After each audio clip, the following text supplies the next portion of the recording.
And I honestly can thank you and Bo, the breathwork that I did when I first started in this program only a few months ago, so sick.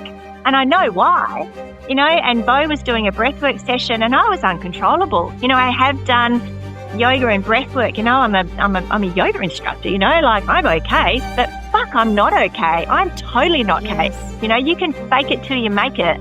I truly believe the majority of things that can be completely healed by breathwork, gut health, the nutrition, what you're consuming, your mindfulness, what we're consuming on social media, your mind, your nervous system regulation, emotional mastery, and community.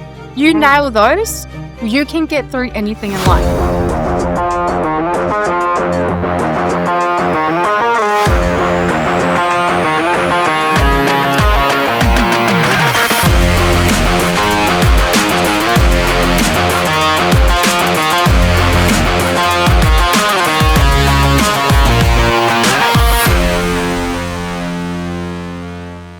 All right, welcome back to another episode of Spill the Tea with Kirsty and Bo. And it's a crazy moment because I am here by myself doing my first podcast without Bo by my side, and it's been amazing. All the tech, I had to sort out the tech by myself. But we have the most incredible Annette here today, and a little bit of background about Annette. She has been in my world for over 10 years. We actually met when I was a personal trainer, and we met at a CrossFit certification 10 years ago, and we've just stayed in each other's world, like touching base, throughout the time. And then now it's a miracle. Like, she came to one of our online events and now she's in Free Success, and she has an incredible story. She is a business owner, she's a mum, she's a partner, she's all the things, and she has gone through her own challenges and struggles in life, and she's here to tell you all the ins and outs of her business, how she became so successful, where that came from, but all of the things that it took to go through that and still goes through that to get through to the next level. And it's all about the challenges and the struggles and the overcoming. So welcome so much, Annette. Thank you so much for being here. Beautiful. Thanks, Kirsty. Thanks for having me. Thanks, Bo, in Monkland. Yes, beautiful. So tell us a little bit about you.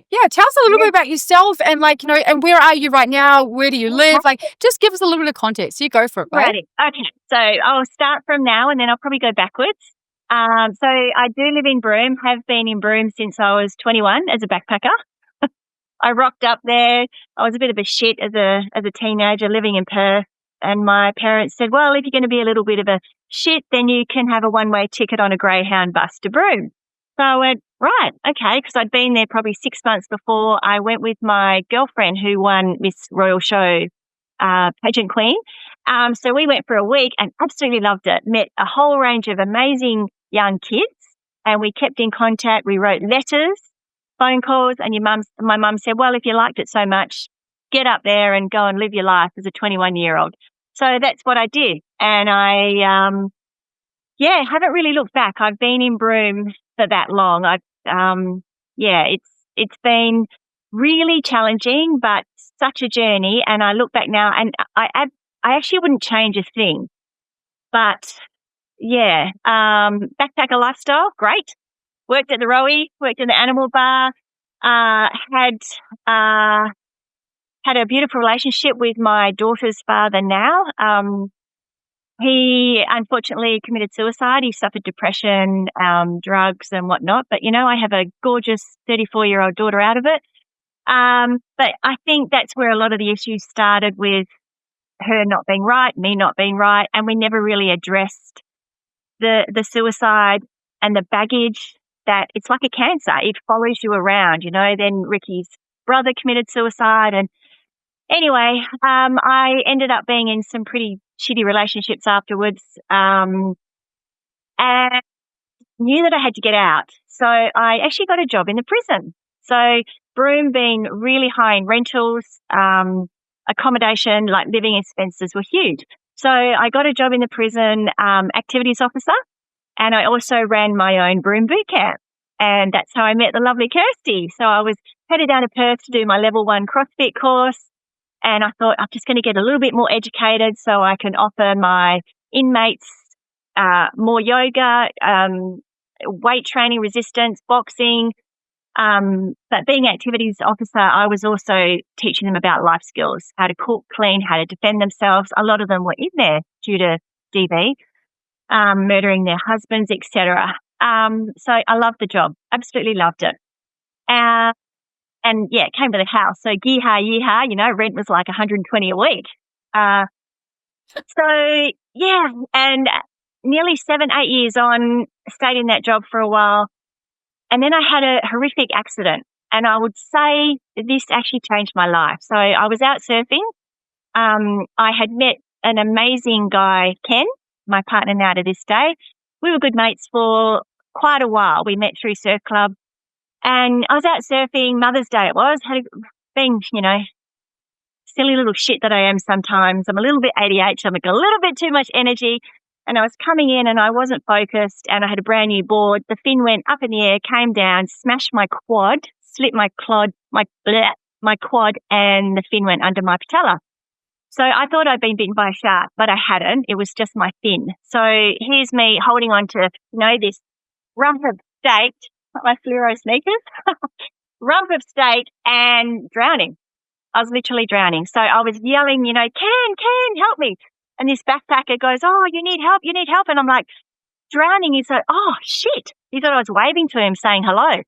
And then finally Ken comes in, grabs me by the neck. Ken being, ex-Army Special Services, he knew exactly what to do. So, that changed my life. So then I couldn't pass a fitness test. I couldn't go back to the prison. 6 months off with my leg in a splint, couldn't bend it, oh my God, it was horrific. An injury like that for someone so fit and healthy, I went into a deep depression. At the same time, my daughter was going through a DV. This is where I'm probably going to get a little bit choked up, Kirsty, but yeah, it was fucking hard. It was hard. I was going through depression. My daughter was getting beaten up and hiding it from me. Then she'd go missing for a week after, he'd beaten her up, and then he'd taken her to Derby to look after her in a hotel while he nursed her wounds. So this went on for years and years. And I'm not even going to go into the shit because you know what? It's shit. I'm done. He's in prison. He did come out again and try and attack her last year, but we've moved on from that. They've moved to Darwin. She's safe. I didn't get upset. Woohoo! You're doing really, really well. And thank you so much for sharing that, because it's not easy. It's not easy when we're going back through these memories. But also, can I just say, this, for everyone listening, these are massive life changes. These are things that really change a human. And but the beautiful thing here is right now at this moment, just in that moment, just then when you said, oh my God, I didn't get upset, I didn't go where I thought I was going to go. Again, that's due to the tools and things that you have been using. Yeah, totally. Regulation and processing. And this is the thing, guys, is that she probably hasn't told that story for a long time. You haven't, no. But then all of a sudden, you sit there and go, oh my God, all the tools and all the things I've been doing, I'm not the same person, and I'm not holding on to the same memories and pain and hurt. And it's in this moment right now, you're like, holy fuck, I didn't get upset. I didn't do this. It's like when you all of a sudden, you don't want to hear your ex's name, and then all of a sudden someone says it and you don't feel sick in the gut anymore because of all the work you've been doing. So awesome. Thank you so much for sharing that part, but keep going. What a story. So yeah, and I honestly can thank you and Bo, the breathwork that I did when I first started in this program only a few months ago. It's so sick. And I know why, and Bo was doing a breathwork session and I was uncontrollable. I have done yoga and breathwork. I'm a yoga instructor, I'm okay, but fuck, I'm not okay. I'm totally not okay. You can fake it till you make it. But, what Bo brought out of me Jesus. Anyway, so I couldn't walk. And so, my beautiful partner at the time, Ken, had a surf business, Barrels, which was going under. His ex had left him and he was pretty much going bankrupt with it. And I didn't have a job. And he goes, well, why don't you buy it? Pay out from the prison, go on, buy it. And I said, I don't even like clothes. No way. And he goes, you can do it, love. Like, he's an electrician, so he was out bush a lot. He had not very much to do with the surf shop at all. So, his ex was running it all with backpackers and, did a great job. But I guess when the separation happened, it was just like, fuck you, I'm going. So I thought, oh, well, got nothing to lose. I literally did have nothing to lose. I didn't know what the hell I was going to do. I couldn't run boot camp anymore.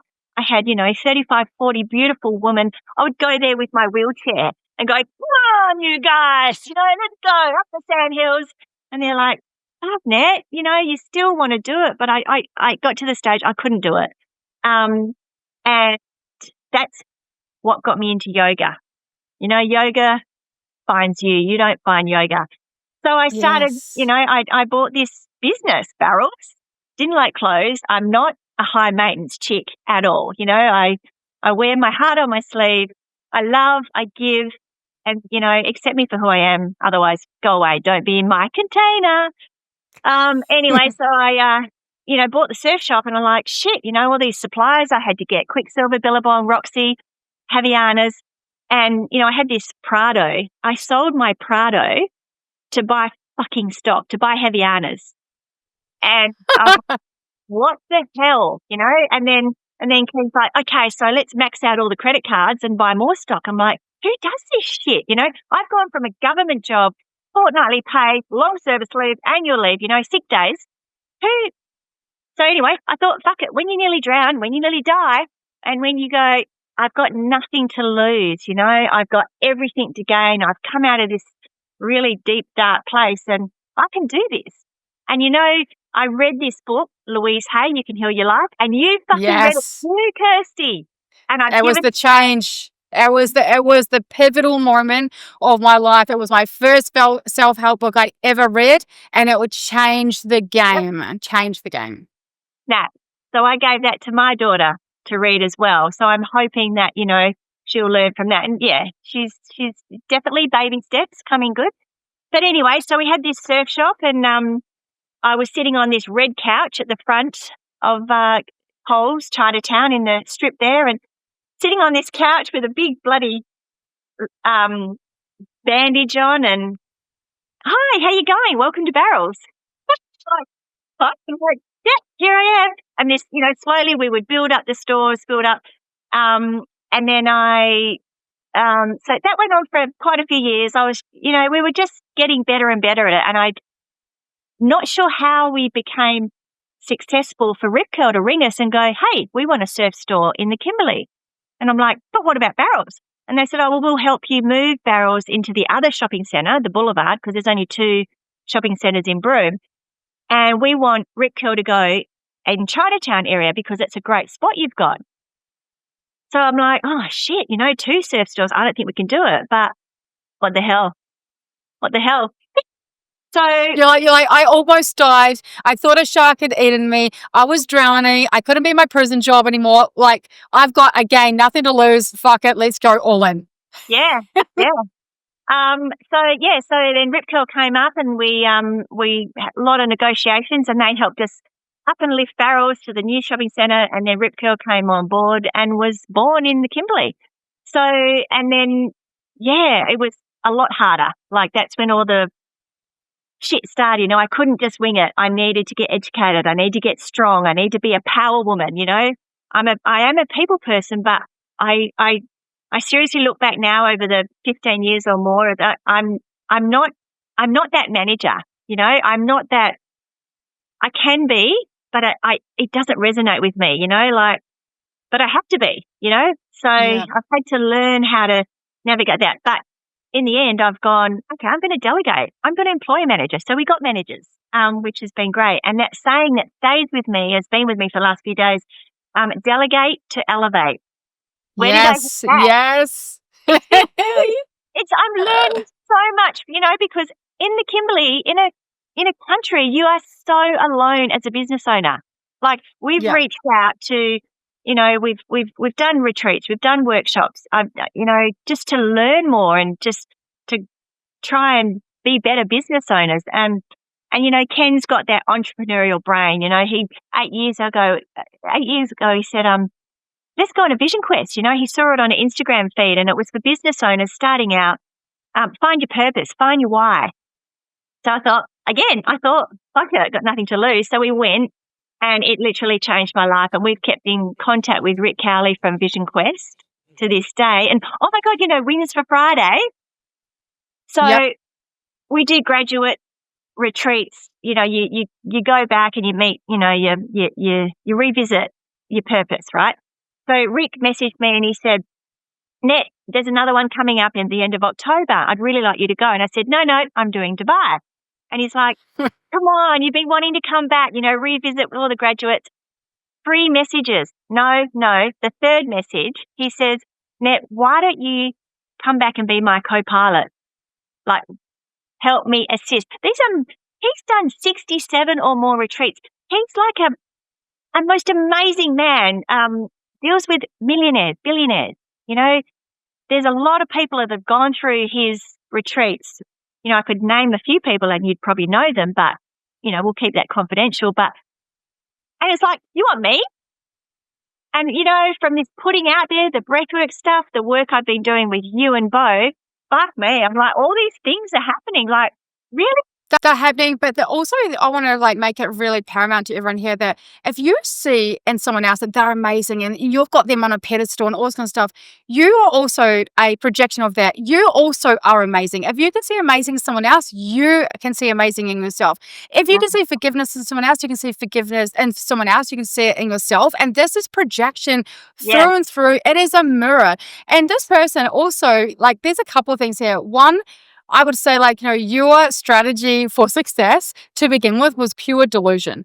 Pure, I have no idea what I'm doing. Let's see what happens. And I truly believe that even with us, when we did Believe the Label, I had no idea what I was doing. I didn't know anything about stock. I didn't know about making a tech pack. I went to a manufacturer and I was like, oh, I want to do these clothes. And okay, so where's your tech pack? And I'm like, what's that? And so I'm Googling tech pack and it's like, go onto YouTube and download how to make a tech pack. And I started doing, I was like, I can't do this. This is I just want to give clothes. And my thing is, when I was doing Believe the Label, it was through that COVID period. I wanted to bring life and happiness back to humans. And that's why I think it was bright colors. I didn't know all the ins and outs. And the same thing is the business. You're like, I don't know what I'm doing. I don't even like clothes. I'm not a high maintenance person and all of this kind of stuff. And I think sometimes that pure delusion, having no idea, is sometimes one of the best things because I know now going into my next season in life, and we're going to bring out something else out in e-commerce, I almost feel I'm taking longer because I know all the things and I have to put the steps in place. But when you don't know, then nothing teaches you faster than business fucking up and learning the lessons. And sometimes they're costly. Sometimes they're expensive. Sometimes it is a mental headache when you're like, you're kidding me. Yeah. But you learn the most from those moments. You do. And speaking of COVID, I bought one of your windsheeters, Believe the Label. Love this, and obviously I gave it to my daughter. Believe you got this. Believe, but yeah, I love it. I still love the label. I think it's a great label. But yeah, I did the same. I started up Namaste. So 2020, Mum comes up. Remember, WA got locked down, and it's like, shit. Where am I going to get my stock? I got no stock from Rip Curl, Quicksilver, Billabong, Deus, Patagonia. It's like no stock coming in. So we go to Bali a lot. We've got beautiful family over there. I'll call them family, over 25 years. And Johnny said to me, Annette, I don't know how we're going to survive. And I said, I know what we can do. Mum came up to Broome to visit. She walked into Rip Curl and Barrels, and she's 6'6", size 20. She goes, Annette, I can't buy anything from here. And I said, well, maybe if you, I hope she never listens. Hope she doesn't listen to this. I don't think she will, but I said, well, maybe, you're a bigger size. And she goes, no, I really want to buy something from you. So I got designing, and I designed these wet season clothes. They're just like a strappy dress, drop down the sides, a little cap sleeve because, bigger ladies don't like to show their sleeves, and they're a bit longer, and ladies don't like to show their knees. So Namaste, the designs, the brand came out, and I did pants all up to 3XL, 4XL, all for the bigger ladies, the caravan ladies, the grey nomads. And it's like, whoa, these are really selling like hotcakes. And we gave back to the villages. So the boys would have rice and food, and the kids would have an education still. And oh my God, it filled my heart. So, Love that. I still love it to this day, but it's hard work, and so now I'm looking into, well, what do I love? I love going to the gym. I've just done an amazing high rocks over the weekend with women over 50 going through menopause, and let's talk about that for a second. So just remember, guys, like you just heard Annette, like she got her quad ripped apart. It was basically like a meat pack just coming out. She couldn't be in the prison anymore. She couldn't do all that stuff. She was doing in her purpose. She's 56 years old, and she's just done hydrox, which I watched all of my friends online doing it, and she was in there smashing it. And this here again, just because something has happened to you doesn't mean that is your life sentence. Yeah. Just because you were once told no, it doesn't mean that's a no forever. She also said no twice to someone who then went, hey, the third time, how about you do this? Because there's so much value in Annette. She was saying, no. And then all of a sudden the universe was like, you need to go. Like, I need you to be there. And she's also come to Dubai. But what an incredible moment that probably back then when you're in that wheelchair trying to still motivate all those people that you never thought probably at 56 that you would be able to go and do and train at that type of level. And here you are. Yeah, and I was told you will never run again because of your knee. And I went, there we go. Oh, I can never run. And how do we learn from our tragic events? So a few months ago, I was assaulted by a young 16-year-old Indigenous boy. To move on from that, I went into a depression again. And Cindy, the owner of Life and Soul, she's like, Annette, why don't you come and do the high rocks with us? We're all over 50. I'll partner you up with someone who will be a good match for you. And I said, I can't run. I can't run. And then I'm like, this word can't is like cunt. It's a swear word. Sorry. Yes. Get rid of the word can't. And so I started shuffling, wobble, wobble, wobble. And I'm like, I used to do athletics. I used to run for WA, the States, 400 hurdles. Beach sprint champion, the surf club at Scarborough, do triathlons. Like, I was a fucking runner. And I just didn't run for 10 years because of this accident. And something shifted. Something just went, no, I'm going to start running. If these older ladies going through menopause and had all these other injuries, I thought, I just have a little niggle in my knee. So I did wall sits, I did squats, I did leg press, leg extension, and do you know what, Kirsty? My knee is now amazing. Like, isn't it? And do you know what? There's another factor here. For everyone listening, she was told 10 years ago she can't run again. Now, at the back of her mind, I can't run again. So when something came up, her unconscious program was, no, I can't run. This is the problem. We're told who we are. We're told what we can and can't do. You're told how you should feel through a situation. You're told all of these things. And it's at this moment in life, and this is permission for anyone that's listening to this, you can challenge anything.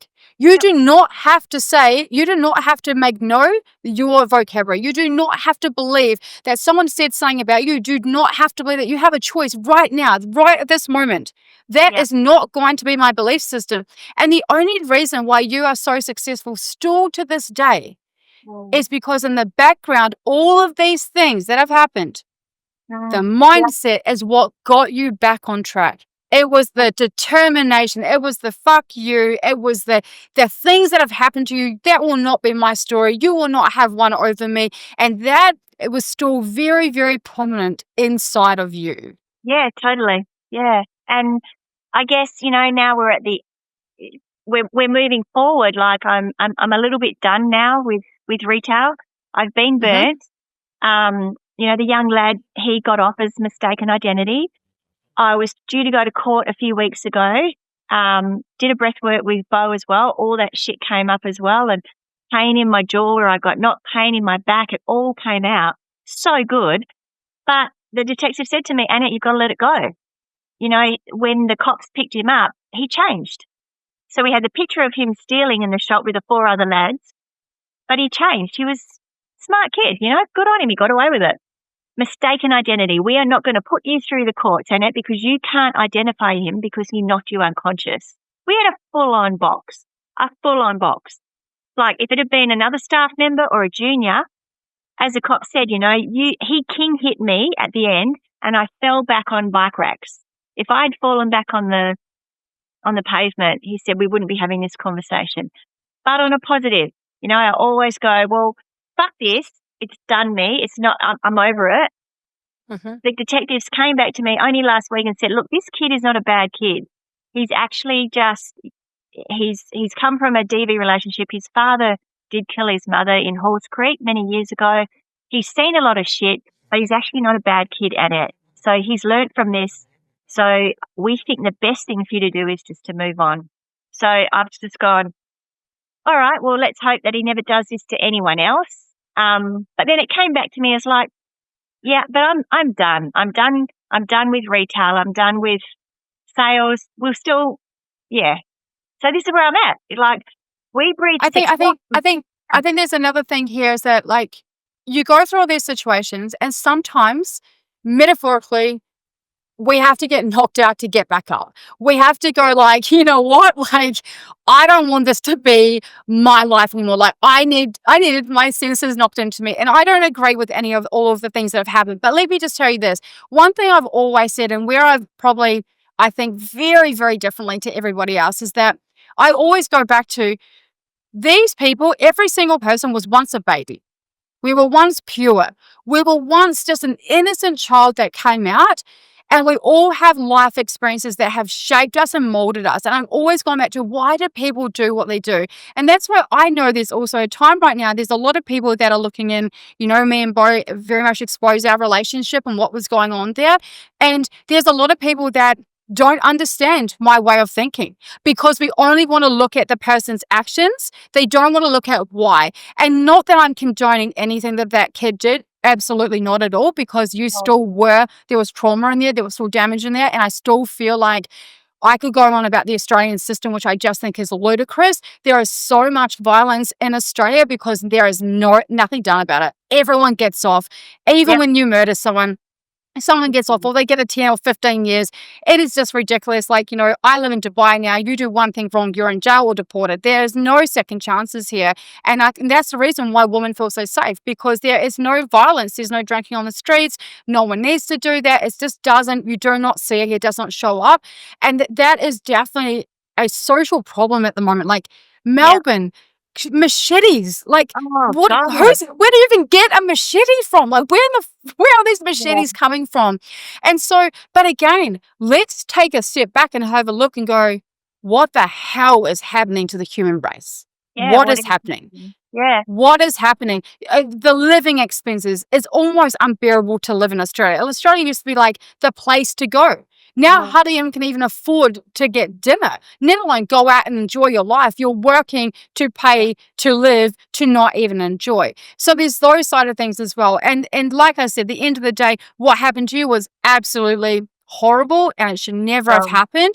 It could have been like right now that something happened and that kid changes his life and he becomes, you know, someone that goes and inspires other kids because of the butterfly effect. It can be the moment right now where you go, I'm done with retail. Now I really want to look within and I really want to do what I want to do for myself, because you have been doing things in survival for a very long time. Everything is survival. Your children, things that have happened in your past with, you know, suicide, things that happened right from birth with you. Like there is so many things here that now it's like, hey, Annette, wake up. What do you actually want to do? You're 56. What do you want to do? It's one thing to have a business or even the best product or service.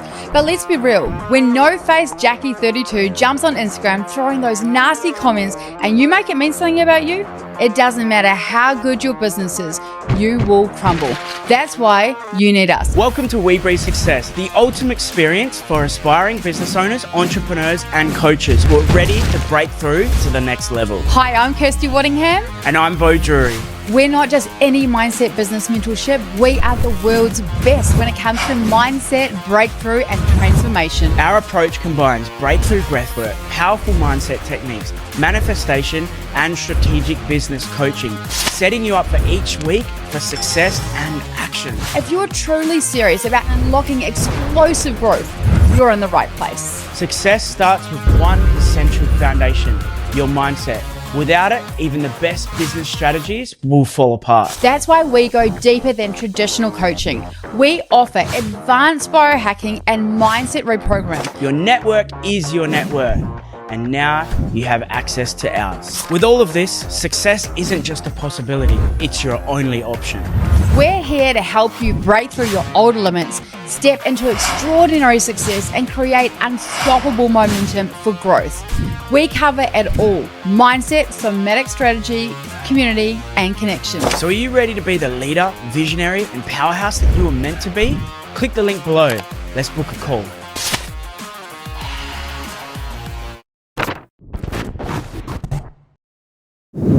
Yeah. What do I want to do? I just like to have And a what's- break. I'd like to have a Yeah. break, Kirsty. You know, like I'm not going to say I'm tired, but I just know there's something else around the corner, and I'm excited. I can't wait. But yeah, it's And- definitely time to get out of Broome. I'm so lucky. You know, as we were saying about being birthed, I was adopted, and I have the most amazing story. I met my birth mother and father when I was about 25. She was looking for me under a wrong name. I was looking for her, and yeah, I still to this day. She's in Mandurah, and she's amazing. And what was that like? What was that like that first time? Like, how did you guys connect? Oh. What happened? So I, as a kid, we would go down to Dawesville, and we'd have holidays down there with my grandparents. And my sister, my adopted sister, she's older, Kathy. Both of us are very different. I'm tall, lean, sporty spice. Kathy is short, curly hair, like nougat nose. We were so different. And rejection all through childhood. She's not your sister, you know, and you're lying. And I'd go, adopted children are special children because they were chosen, you know, and Mum would thrash that into us. So I believed that. I was special because I was chosen. And then when I was about 25, I said, Mum, can you help me find my natural birth parents? You know, so we went on this mission, and we found that my surname, my natural name, Margaret. I'm not a Margaret. I'm Margaret. I'm Kirsty Margaret. Shut the gate. Oh my God. So yeah, I was Margaret. So yeah, we went through the Batty library and found all these details, and caught up with my dad first because he had not a name change. So I met him. That was just amazing. And then unfortunately they had separated, but Mum had me when she was 16. And lo and behold, you're going to spin out on this. My mother was in Kalgoorlie when she had me. And weren't you from No Kalgoorlie? way. I know. I lived there for 2 years. I lived there for 2 years in Kalgoorlie. Yeah. Yeah. So anyway, I ended up ringing up, you know, Brenda and said, you know, my name's Margaret Mawson, and I believe you didn't want to contact me, or you didn't want anything to do with me, because that's what my dad had told me. And she said, oh no, that's not true. We've separated and he's moved on, and I would love to meet you. So in this phone box at the Dawesville Cut, you know, where the boats go down, I'm at this phone box Yes. ringing, saying, oh, hi. And anyway, we go and meet at the Dome Cafe in Mandurah, and haven't looked back since. It was just like looking in a mirror. I met my sister, Simone, and I met my brother, Paul. Opened the door. I'm looking at Simone. We laugh, we giggle, the same. I have a surfy shirt on, denim jeans on, boots, and a corduroy jacket. She has nearly the same. And we're just like, holy fuck. Like, we That is laugh. amazing. You literally hear about families coming together that have been adopted. Like, there was a Netflix series on not long ago about those three Yeah. twins that were all like separated, Yeah. and they were all so similar. Like, I was just, and you know what? That changed my life. You know, that made me I felt complete. And then I could sort of start with this sort of DNA journey, and yeah, it was great. Like I am so lucky now to be adopted. I still go through a few little rejections. I still feel, sort of on the out surface, and I go, no, that's not going to happen anymore, So this little self-talk. and those and there are also little stories that have been created that are probably still in the back trying to play its play. But one thing I think is truly beautiful here, that so you grew up knowing you were adopted, is that correct? Yep. And absolutely beautiful. So my mum was also adopted, and she was known the whole time. So her so I had one uncle that was biological and two that were adopted. So she knew her whole time, and like she always says, she had a beautiful childhood, she had a great childhood, all the things. And I remember very clearly, my mum was 30 when she contacted her dad, and he's from England. And I remember like sitting on the bed with mum. I felt the anxiety. I was there when she rung. My dad was there with her, and all these things were rushing through. And she said, "Hi, is this Fred Poe?" And he said, "Yes." And he goes, "This is Lynn Martin. I'm your daughter." It makes me emotional now. I feel like I'm going to cry. Yeah. And he said, "What took you so long? I spent my whole life looking for you." And I feel like I'm going to burst into tears. And like, that was the moment, like, just like you, it was like the complete, the whole, and she had a lot to do with her dad all the way up. He passed away a couple of years ago. The mum side of thing wasn't a very beautiful story. It was not nice. And there's a whole story with that. But for anyone that doesn't know, Bo grew up thinking that his mum and dad was his mum and dad. And it wasn't until he was 16 years old that his brother came home pissed off and blurted out. No, sorry, his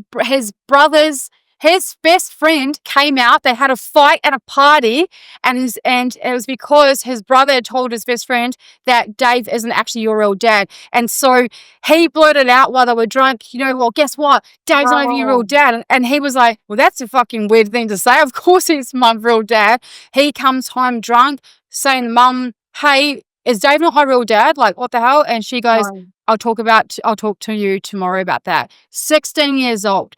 And the crazy thing about this situation is that Bo is a person who is very good at recreating situations. Like, he does not live in the real world. And so when we were talking, when we were friends, and when we got together, he was telling me about this. And I said, "So how do you actually feel about that?" And he's like, yeah, it's fine. I said, "So what happened after you found out?" "Everything swept under the carpet, never spoke about it again." And I said, "So you've never processed this? You've never, there's been no more conversations." And so over the last couple of years, he's tried to make contact. He wants nothing to do with him. Bo's out in the monks right now. He's in Thailand doing his work. And he's like, he contacted me the other day. He said, "I know I need to contact my dad, and I need to either make the contact with him. And if he doesn't want anything to do with me, I have to realize that he's going to die, me not having this conversation, but I need this now. I need for yourself." And you understand that when you met your biological, and you still loved your parents. Yeah. But you still, there's you need to know. You want to know things. You want to have questions. There's like, hey, do you get this? Do you feel this way? Like, Yeah, it's so, I just can't believe how much being your birth, and even being in the womb, like even before you're pregnant, how it can affect you for the rest of your life if you let it. 100%. If you let it. But also, it's like when we used to run our events, when I first started doing our first event, like I would just be in a mess because I was 100% had not done enough of my own healing yet. I was such an empath that I would spend a week crying, like trying to like just sobbing because of everyone. But I said to Bo, when I stood up on stage, I said, what I find so hard here is that this is like 200 broken kids in adults' bodies right now. Totally. That's what that is. Yeah. And that was the moment I was like, we really got to work with our kids, because if we worked with our kids and gave them the tools, we wouldn't have so many broken adults. We could change the way that things were going. But it truly is. And like, these are the moments, like you just said, before you're born, you can only imagine the frequency and the energy that your mum was carrying with Yeah. you, knowing that she had to give birth. She was 16. She was a kid herself. She Yep. then had to give up a baby. You're trying to, that woman is trying to emotionally probably disconnect, no idea what she's doing. She's a kid herself.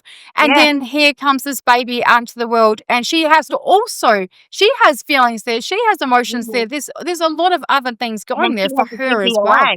Yeah. She had to, Yes. like, give me away. And you know what was really, really bizarre was her older sister, 5 years older, was the nurse at the hospital. Just happened to be on shift. So my Auntie Barbara held me for an hour or so after birth. How's this though? I have a really good connection with my Auntie Barb. Yeah. Wow. Wow. What a So yeah. story.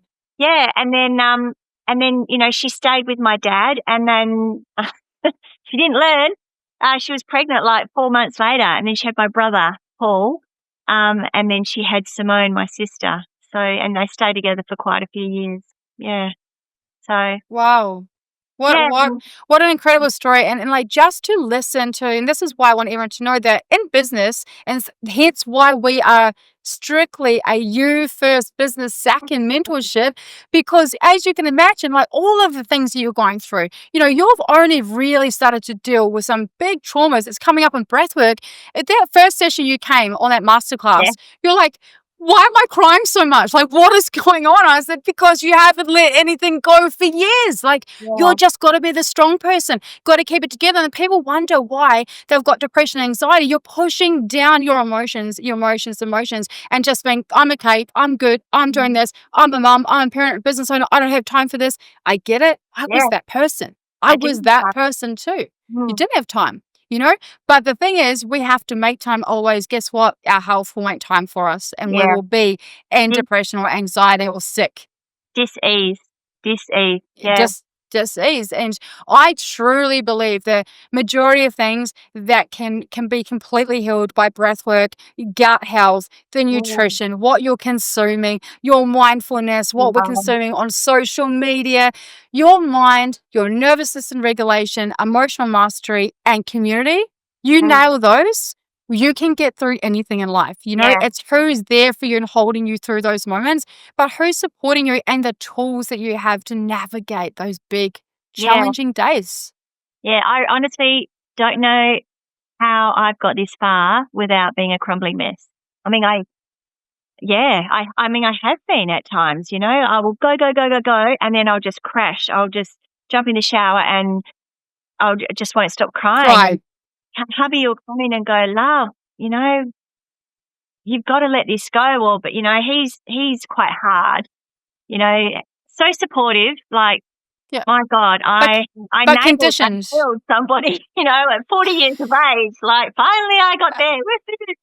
There's hope Yeah. for everyone out there, you know, that you're a single mum for so long. But, you know, when I wasn't looking, you know, he came into my life, and I, you know, wouldn't look back. And you guys were friends. Did you say that you were friends beforehand? Yeah, we were Yeah. friends. We were all friends in the surf club, and he was helping me get through Kapuka.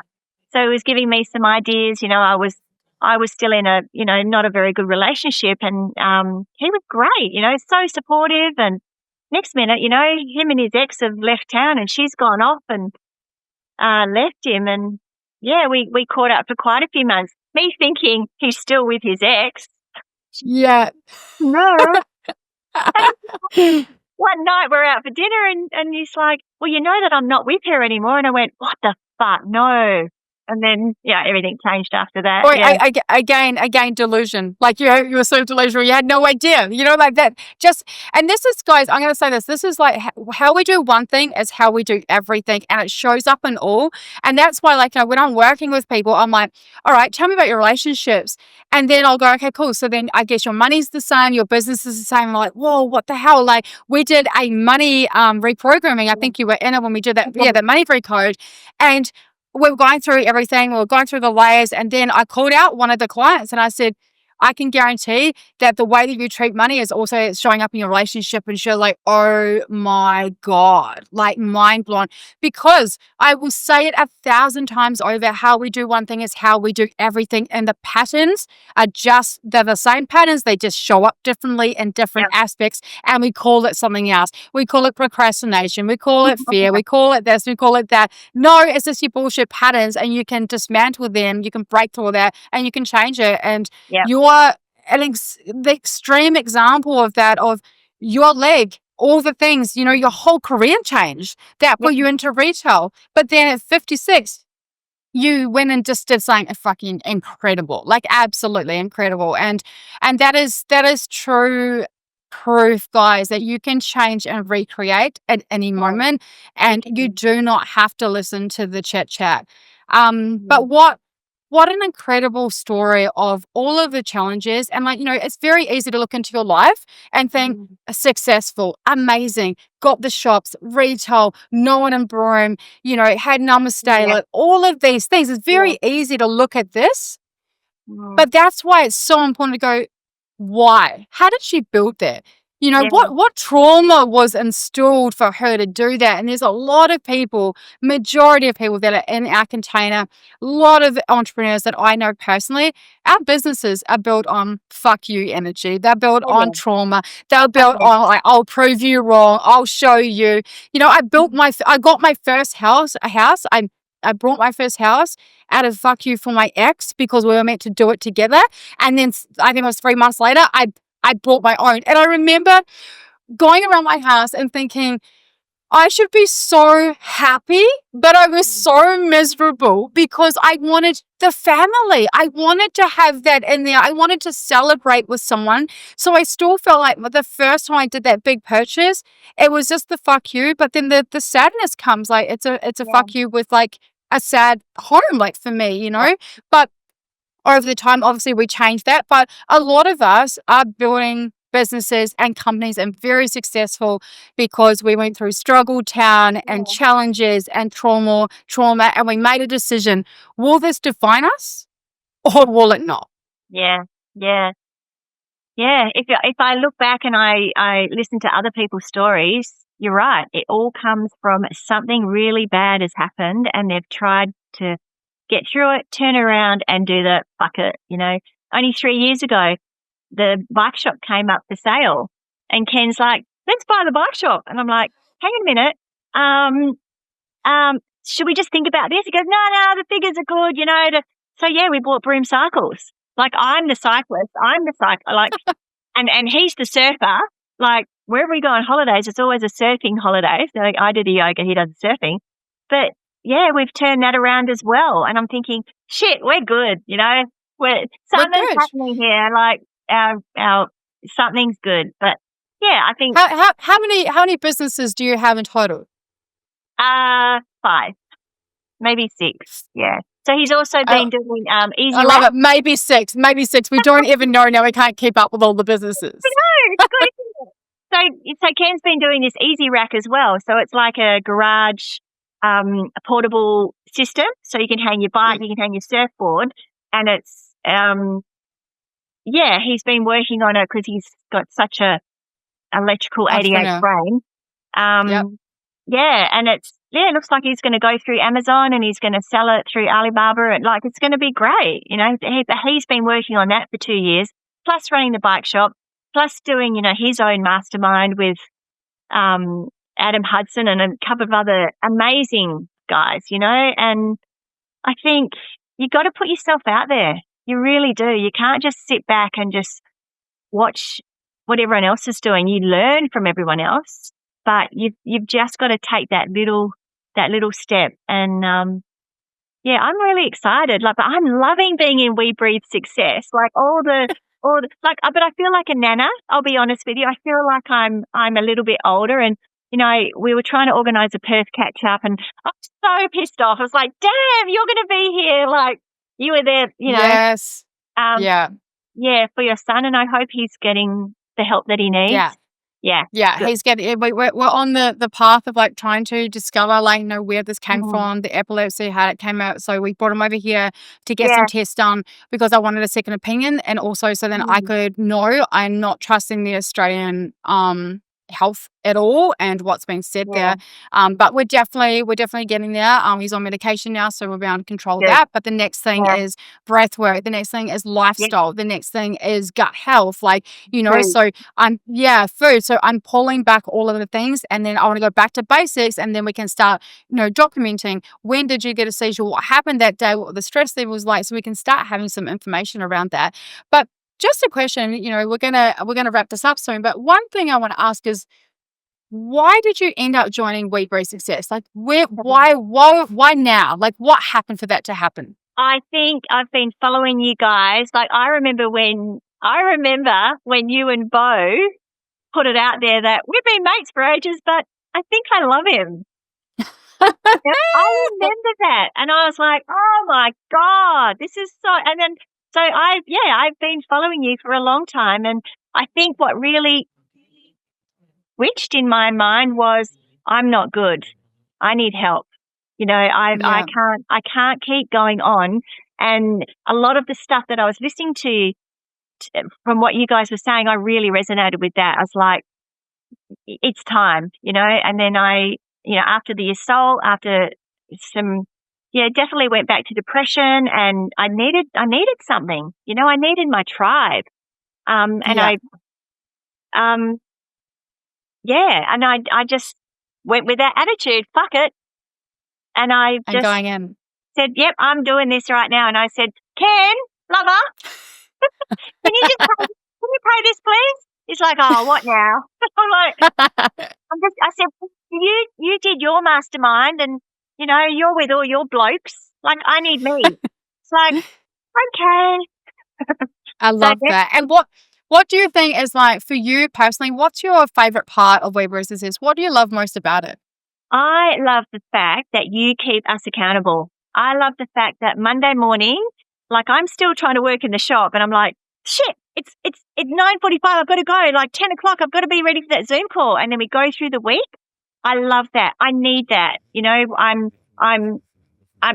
hate to say this, but my brain goes really fast, and I'm not going to say. I've stopped saying I'm ADHD brain, because no, I'm special brain. Like, I'm powerful brain. I'm Power Ranger brain. Yes, So, your Power Ranger. So to write all these things down for the week is really good for me. And then Tuesdays are, I love the 10 o'clock. I try to get to Tuesday or Wednesday, but I definitely get back in on Thursday. We've just had our dry season. We've had Broome Cup. We've had races, but we're slowing down now. So now I'm going to have more time to work out Notion. Yeah, I love it. Notion. It's a love-hate relationship, but once you get to know Notion, it just changes the game. It's just going to help you, but it's always the learning. It's when we're trying to learn and it feels a little bit uncomfortable, and it's different, and then you've got to use different brain cells to learn it. And I get it. Yeah. So I'm loving that, and also I look at my 5 pings and my powers, and I'm like, I said to Bo a few weeks ago, mine seem to be the same every week. And then he came back and he's like, well, maybe you just got to do the damn thing and change a few things or something. I don't know. And I was like, he goes, are you doing it? And I'm like, no, they keep going. It's like getting a VA, social media. Like, I've got a few names to follow up, but I don't know. I just haven't done it. I've been a bit consumed with the high rocks and the training, but it's back to and now I'm in Perth. I'm back to Broome next week, and then I'm Bali in October, then Dubai. Like, yep. Yeah. But that's where the daily 5, that commitment to yourself, like showing up to at least 1 hour just jumping into the classroom. Like, even today on Hot Seat Coaching, like people jumping in, they're like, I'm just here for the vibes. I just need some Kirsty energy. I just need to be in the container because I'm feeling a bit flat today, and I just want to listen to everyone. And that sometimes is enough, guys. Like, sometimes that's what you need, putting yourself in those environments, investing in yourself. Can I ask you, what would you say, for the audience, for everyone listening to you, what would be the biggest tip that you could leave with everyone that listened today? What would be your advice? My advice would be look at yourself in the mirror and ask yourself if you're really happy. Yep. And if you can go, yep, I'm really happy, then yeah, but don't lie. Like look at yourself in the mirror. And I looked at myself in the mirror and I was trying to do social media stuff, I looked at myself in the mirror and I just went, fuck, I'm not happy. Like I'm happy, but there's more, there's more. And We Breathe Success gave me more, just gave me the accountability, the network. I don't know. I needed something and it was time, Kirsty. It was time. It was like, why you can't keep being this strong person. You need support. You need someone to hold you. Yeah. And I'm still hoping to try and catch up with some ladies in the next, few days. But then again, I'm a little bit shy too, Isn't it funny? Do you like you say you're shy, and everyone's like, "What do you mean shy? Where are you shy?" But you know what? Like, this is the beautiful thing about the community is that you've got people from all over the world. You've got people from all ages in there, all different professions, all types of service providers, e-commerce business, retail, like software. Like, you've got all of these people that when they come together, it's just like your best friends. Yeah. And that is why, we've built, that's been our number one, the top pillar of Rich Within is network, community, and support. Because we know that with nervous system regulation and mindset mastery, you can do anything in life.